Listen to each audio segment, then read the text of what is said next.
How's it going, everyone? Welcome to Asian Filmist. My name is Ray and I love movies.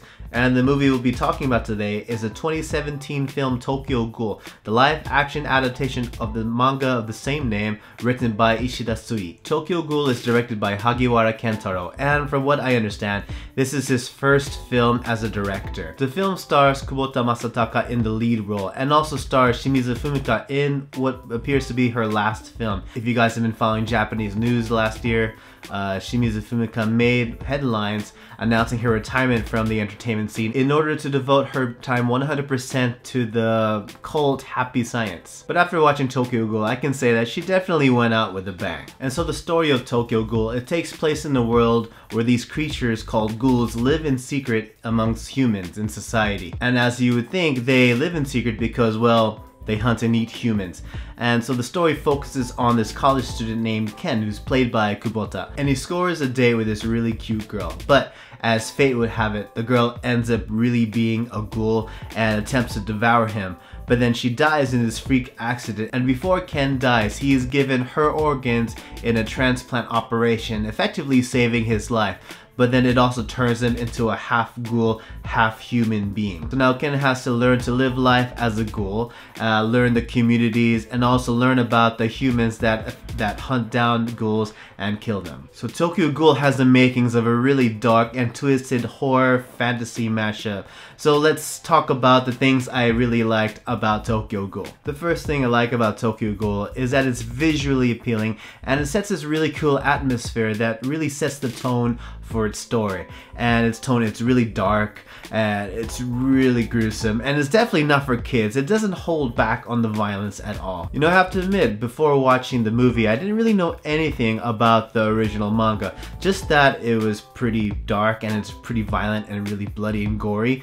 And I have to say, this film delivers on that concept, and it doesn't hold back. You see ghouls devouring humans. I mean, when the premise centers around ghouls, these creatures eating humans, you know, they really do eat humans. They just dive in and they just have at it, you know. And honestly, it made me kind of hungry. And as I said, it doesn't hold back. And if you were to watch this in the movie theater, you would notice all the warnings that it would give to the audience, saying that it's not for kids. You have to be an adult to watch this movie. They really gave everyone fair enough warning, just so it didn't have to hold back on any of the content. And you know, honestly, I thought Tokyo Ghoul would turn out to be a typical run-of-the-mill J-horror story, but no, there were a lot of cool action and fight choreography scenes in the story, and I really enjoyed all of them thoroughly. And it was interesting, each of the ghouls had specific powers and specific weapons that they use to that they bring into each of the fights, and I thought each of the designs were really unique, and it was quite fun to watch. In addition to the action scenes and the fight choreography,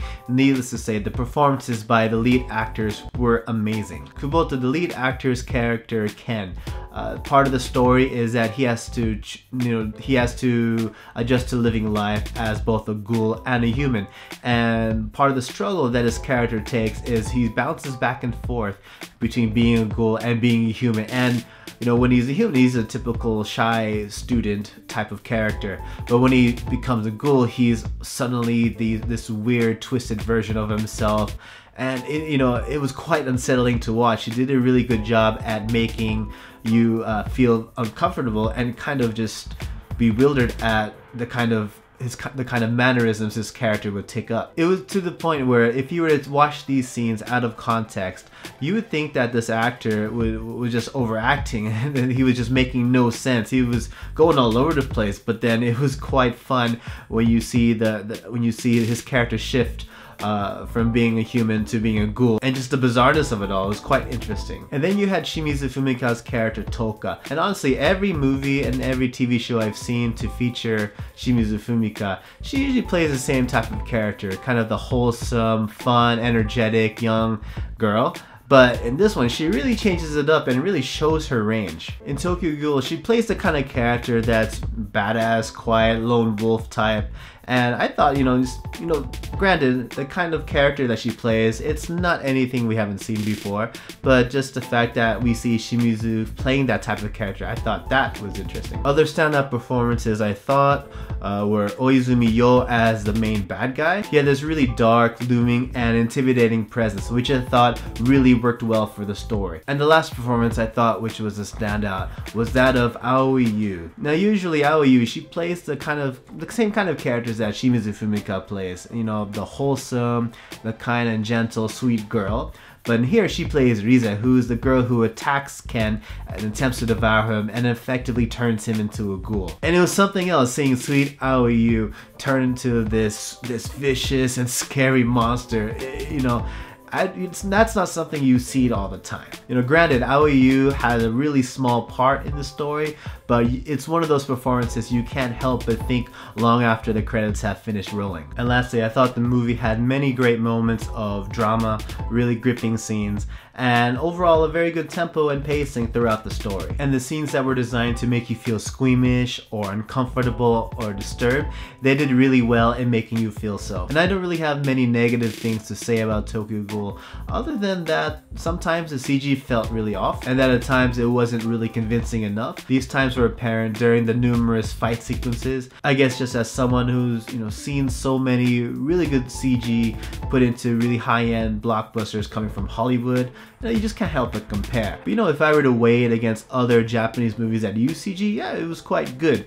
But at times still it felt like the CG was a bit off, but it wasn't too bad that it distracted you from the entire enjoyment of the movie. And with all that being said, overall, Tokyo Ghoul, it's fun, it's dark, and it's violent, and as I said earlier, it doesn't hold back with any of its grotesque content. And for what I understand, it follows the original source material quite faithfully.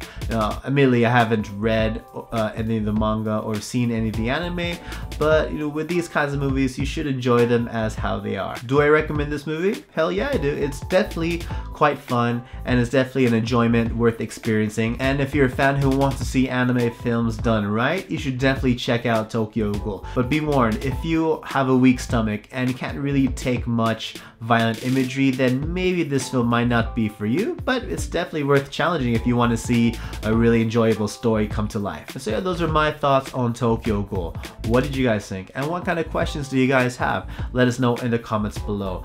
And guys, as always, thank you so much for watching. And if you like, you can follow me on Twitter at RayMaru555. And of course, if you liked what you watched, don't forget to hit like and subscribe so you can join in more discussions on Asian films. Take it easy, guys. See you next time.